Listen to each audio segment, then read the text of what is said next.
Welcome back to my channel. तो आज हम लोग अपनी इस वीडियो में chapter number 10 which is microbes in human welfare को कंप्लीट करेंगे। क्लास 12th का ये चैप्टर काफी इंपॉर्टेंट चैप्टर्स में से काउंट होता है for neat and for CBSE 2 this is coming in term 2। तो हम लोग अब इस चैप्टर को डिटेलिंग में समझेंगे, लाइन टू लाइन सारी कवर करेंगे इस चैप्टर की जो कि हमें एनसीईआरटी में दी हुई है। इस चैप्टर को हम फुल मस्ती वाले मूड में समझेंगे क्योंकि ये काफी इजी चैप्टर है एंड बस इसमें ये चीज है कि हमें कुछ माइक्रोब्स के विच इज बैक्टीरियाज के नेम्स याद होने चाहिए। So let's start our video.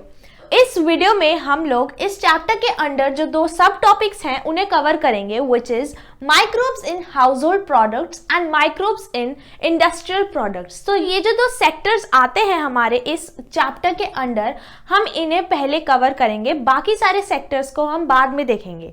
तो फर्स्टली हमारे पास जो एनसीईआरटी में पेज नंबर 179 पे जो पैराग्राफ दिया हुआ है उसमें हमें माइक्रोब्स के बारे में इंट्रोडक्शन दिया है। तो हम उस इंट्रोडक्शन को समझते हैं कि क्या हमें एनसीईआरटी में बोला है इनके बारे में समझने के लिए। तो हमारे पास जो माइक्रोब्स होते हैं, माइक्रोब्स की डेफिनेशन को समझने के लिए इंपॉर्टेंट है कि हम ये समझे कि माइक्रोब्स जो है वो 6 डिफरेंट कैटेगरीज में डाइवर्सिफाइड है। First one is fungi, second one is bacteria, third one is virus, fourth one is protozoan, fifth one is viroids and sixth one is prions। तो एनसीईआरटी में हमें प्रायंस की definition दी हुई है because we are well aware of other microbes. हमें इन बाकी सारे जो माइक्रोब्स हैं हमारे 5 वेराइटीज के, हमें इनके बारे में कुछ ना कुछ आइडिया है, बट ये जो प्रायंस है we are not aware of this. तो इसको एनसीईआरटी ने हाईलाइट करके बोला है कि प्रायंस जो होते हैं वो प्रोटीनेशियस इन्फेक्शियस एजेंट्स होते हैं। तो हमें ये डेफिनेशन याद होनी चाहिए बिकॉज हमसे ये नीट में पूछा जा सकता है कि हमें ऑप्शंस दे दिए जाएंगे that which one of the following is the proteinaceous infectious agent. तो हमें ये सारे बाकी माइक्रोब्स के भी दे दिए होंगे, तो हमें उसमें से प्रायंस को चूज करना है। So I am telling you this once again that this chapter is important for CBSE as well as for the NEET. तो हम लोग बढ़ते हैं अपने आगे। तो माइक्रोब्स में ये हमारे पास 6 कैटेगरीज होते हैं जिसमें ये डाइवर्सिफाइड है। तो हमें पता है कि ये हम मान लेते हैं हमारा एक बायोलॉजिकल सिस्टम है। इस बायोलॉजिकल सिस्टम में हमारे पास 2 कैटेगरीज होती हैं। First one is macromolecules and second one is micromolecules. तो मैक्रोमोलिक्यूल्स या फिर हम मैक्रो ऑर्गेनिजम्स कहते हैं, ये वो कैटेगरी है जिसके अंडर हमारे पास प्लांट्स एंड एनिमल्स आते हैं because this is that category in which the organisms are covered which we can observe through our eyes।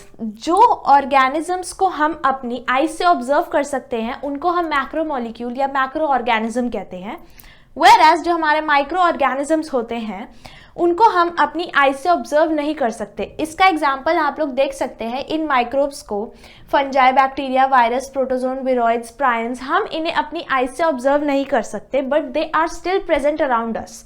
So these comes under the microorganisms. तो ये फर्स्ट लाइन उस paragraph की लिखी है कि microbes जो होते हैं वो हमारे इंपॉर्टेंट पार्ट होते हैं इस बायोलॉजिकल सिस्टम के अलॉन्ग विद दी मैक्रोमोलिक्यूल्स। तो इस वीडियो के आगे बढ़ने के लिए मैं आप लोगों से रिक्वेस्ट करूंगी कि आप लोग अपने पास अपनी बायोलॉजी की एनसीईआरटी साथ में रखें ताकि आप लोग रिलेट कर पाए कि हम कौन से पेज पे कौन सी लाइन पे हैं। तो ये हमारा पैराग्राफ की फर्स्ट 4 to 5 लाइंस को हमने अभी तक कवर किया है। तो जो माइक्रोब्स होते हैं ना, ये बहुत मतलब हर जगह प्रेजेंट होते हैं, चाहे वो सॉइल हो, चाहे वो वाटर हो, चाहे वो हमारा गीजर क्यों ना हो। तो एनसीईआरटी में हमें ये बताया है कि माइक्रोब्स जो हैं वो हर जगह प्रेजेंट है, और इसका बेस्ट एग्जांपल इन्होंने गीजर दिया है थर्मल वेंट्स का। सो माइक्रोब्स को फर्क नहीं पड़ता कि क्या टेम्परेचर है, क्या कंडीशंस है, कितना ज़्यादा मतलब सेलाइन है water, they are present everywhere. तो इससे बताया है कि ये कितने ज़्यादा डाइवर्सिफाइड है अपने आप को लेकर। तो this is what that first paragraph says. उसमें एक और लाइन है कि ये जो हमारे बैक्टीरिया एंड फंजाई होते हैं, हम इन्हें अपने न्यूट्रिटिव मीडियम के ऊपर ग्रो कर सकते हैं, एंड इनमें से जो कॉलोनीज निकलेंगी हम उन्हें स्टडी करने के लिए यूज कर सकते हैं इस सेक्टर की। That is we can study the microbes part by studying the colonies formed by growing fungi and bacteria on the nutritive medium. तो ये हो गया हमारा बैक्टीरिया और फंजाई की बात। बाकी ये जो हमारा वायरस है, विरोइड्स है, प्रायंस हैं, ये सारे प्लांट्स के ऊपर एज एन इन्फेक्शियस एजेंट्स भी ग्रो करते हैं, जिसका एग्जाम्पल हम अपने अगले चैप्टर विच इज़ बायोटेक्नोलॉजी उसमें कवर करेंगे। तो ये हो गया हमारे पैराग्राफ के बारे में। सो लेट मी थिंक कि हम लोग कुछ मिस तो नहीं कर रहे। For that I need NCERT, so keep your NCERT with yourself also. तो आप लोग अभी स्क्रीन पे देख रहे होंगे कि हमारे पास फर्स्ट पेज आता है एनसीईआरटी का, जो हमने कवर कर लिया है। हमने इसकी हर एक लाइन कवर करी है। अब आप लोग देखेंगे तो इसमें हमने हर एक लाइन को कवर करा है। दैट इज कैसे मेंशन करा है कि वो इम्पॉर्टेंट है for our biological systems and the examples. Moving on further, on page number 180 we can see few diagrams, और ये आप लोग स्क्रीन के ऊपर भी देख रहे होंगे। तो इन डायग्राम्स में जो हमारे पास फिगर नंबर 10.3 का फर्स्ट वन है 10.1, सो इसमें हमारे पास जो फिगर 10.1 है उसमें जो फर्स्ट डायग्राम हमें दिया हुआ है which you can see on the screen, तो वो हम मार्क करेंगे कि वो किस चीज़ का डायग्राम। 10.1 में हमें बस ए ऑप्शन में दिया हुआ है कि this is rod shaped, but हमें ये बताया कि दीज ऑल आर बैक्टीरियाज। तो इसमें जो फर्स्ट वन है this is bacillus, mark it as bacillus. हम लोगों को पता होना चाहिए बिकॉज नीट में कुछ भी हमसे क्वेश्चन पूछा जा सकता है। Second one B diagram is of streptococcus, and third one is the flagellated bacteria. So these are the three types of bacteria given in the diagrams. Next, moving on towards our figure 10.2. So first one is of bacteriophage as mentioned in the figure as well. B1 is the adenovirus which causes respiratory infection. So this is important because NCERT का हर point हमें पता होना चाहिए। तो हमें पता लगा एक point जो आप लोग अपने notes में mark कर सकते हैं कि adenovirus जो है वो रेस्पिरेटरी इन्फेक्शन करता है।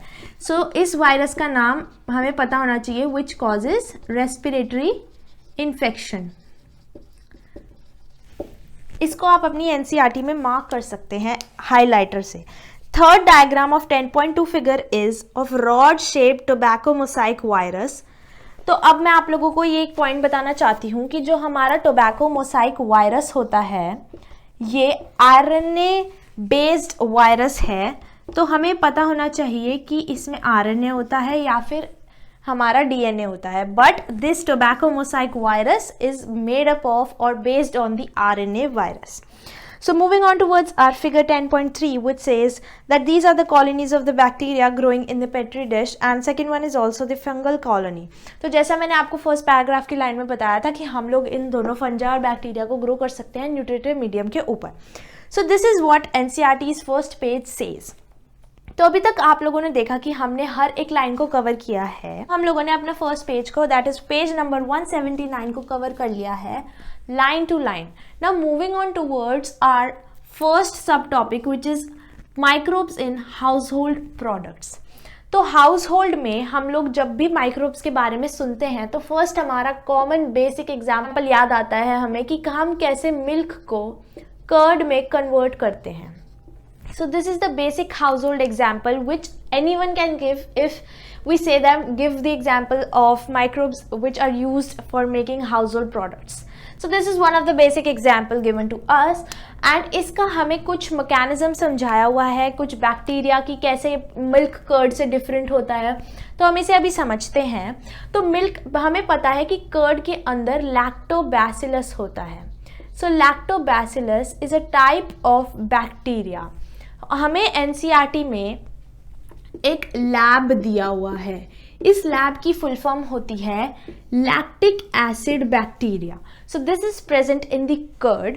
तो जब क्या होता है कि हम कर्ड को, आपने देखा होगा कि घर में मम्मा जब हमारी कर्ड बनानी होती है मिल्क से, तो मिल्क के अंदर जामुन डालती है। तो वो जामुन जो होता है दैट इज एन इनोक्यूलम और द स्टार्टर। तो वो कर्ड ही होती है जो कि मिल्क में डाली जाती है ताकि वो उस कर्ड के अंदर जो बैक्टीरिया प्रेजेंट है दैट इज लैब, वो उस मिल्क के प्रोटीन्स को डाइजेस्ट कर ले। Proteins which are present in the milk are digested by the lactobacillus. Digest करने के बाद वो कर्ड में कन्वर्ट हो जाता है। एंड एक फीचर है कि कर्ड में ज़्यादा विटामिन B12 प्रेजेंट होता है as compare to the milk. So ये पॉइंट आपको पता होना चाहिए। ये हो गया हमारा कर्ड के अंदर। और जो हमने काफ़ी बार सुना भी होगा कि कर्ड को हमें इसलिए खाना चाहिए if you have any kind of digestive issues. तो जो कर्ड के अंदर बैक्टीरिया प्रेजेंट है ये वाला, ये हमारा बेसिकली एक चेक की तरह होता है that it checks the amount of bacteria present in the digestive system. It basically keeps our gut healthy. So this is some of the features of the lactobacillus, which is the lactic acid bacteria present in the curd, which helps milk in conversion. तो ये हो गया हमारा first basic example जो हमें दिया हुआ है एनसीईआरटी में. सेकेंड बेसिक एग्जाम्पल जो हमें दिया जाता है वो दिया जाता है हमें इडली का या फिर डोसा का. Idli, dosa, cake, anything. तो अब हमारा यहाँ पे से मेन चैप्टर शुरू होता है. तो इडली और डोसा बनते कैसे हैं? दे आर बेसिकली फॉर्म्ड कि वो उनमें एक फ्लफीनेस आ जाती है जब भी वो बन जाते हैं. सपोज हम इडली लेते हैं इसमें से, तो जब इडली बनती है वो कुछ इस टाइप की होती है.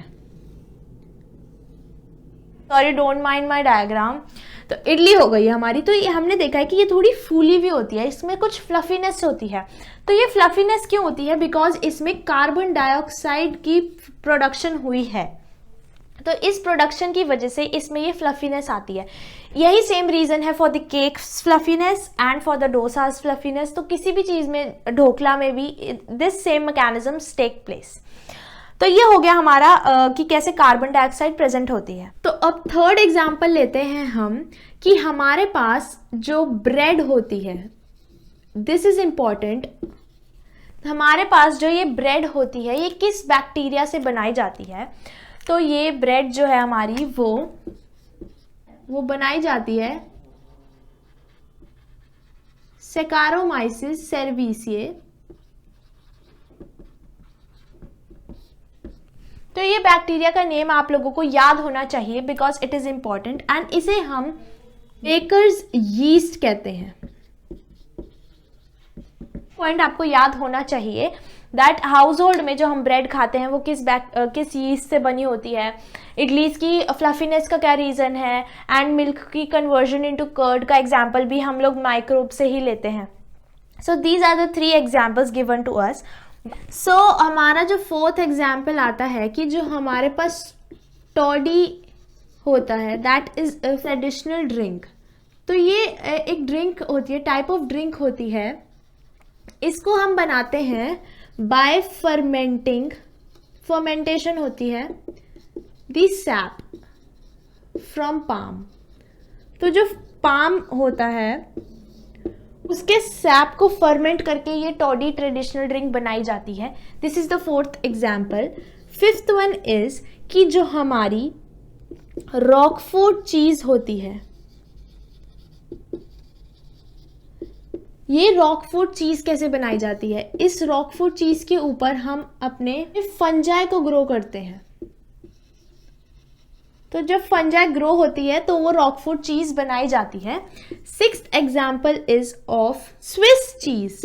तो अब हमें देखना है कि ये स्विस चीज कैसे बनाई जाती है. हमें पता है कि there are different type of चीज प्रेजेंट इन द वर्ल्ड. तो वो उनमें क्या डिफरेंस होता है? तो यही उनकी जो मेकिंग की प्रोसीजर है दैट मेक्स देम डिफरेंट. तो रॉकफोर्ट में आपने देखा हमने फंजाई को ग्रो करा उस पर. स्विस चीज में क्या करते हैं हम, एक बैक्टीरिया होता है प्रोपियोनी बैक्टीरियम शर्मानी. तो ये नाम आप लोगों को याद होना चाहिए कि कौन सा bacteria is use for making the Swiss cheese. So this covers our first subtopic which is microbes in our household products. अब हमें पता लगा कि household में कितने different type of जो चीज़ें हम खाते हैं उनमें microbes को use किया जाता है. तो माइक्रोब्स आर इम्पॉर्टेंट. इससे तो हमें एक अपना पॉइंट मिल गया बिल्कुल ठोस सा कि क्या माइक्रोब्स हमारे बेनिफिशियल हैं. Yes they are. तो अब हम एक जल्दी से समरी क्रिएट कर लेते हैं कि हमसे पहला पॉइंट जो हमने इस टॉपिक के अंडर पढ़ा है, टॉडी ड्रिंक के बारे में पढ़ा हमने. Second one is are Roquefort cheese के बारे में पढ़ा. थर्ड वन स्विस चीज़ के बारे में हमने पढ़ा. फोर्थ वन मिल्क को कैसे कर्ड में कन्वर्ट करते हैं वो हमने पढ़ा. फिफ्थ वन इडली और डोसा की जो फ्लफीनेस होती है वो किस रीज़न से होती है. सिक्स्थ वन जो हम ब्रेड खाते हैं वो किस यीस्ट से बनती है. So that's the Saccharomyces cerevisiae. तो ये हमारे पास एग्जाम्पल्स हो गए सारे. हमें पता होना चाहिए टॉडी का क्या होता है, फर्मेंटेशन. रॉकफोर्ट चीज़ का क्या है, Swiss cheese, milk to curd, idli dosa. तो हमने अभी तक टोटल 1, 2 and 3 माइक्रोब्स के बारे में पढ़ा है इसमें कि मिल्क से कर्ड में कौन सा होता है, Lactobacillus which is called LAB lactic acid bacteria. जो हमारा सिक्स्थ वन है बैक्टीरिया के ब्रेड के लिए, that is the yeast which one is Saccharomyces cerevisiae which is also called baker's yeast. And third one is कि Swiss cheese को कैसे बनाते हैं, प्रोपियोनी बैक्टीरियम शर्मानी से. तो ये हो गया हमारा फर्स्ट सब टॉपिक.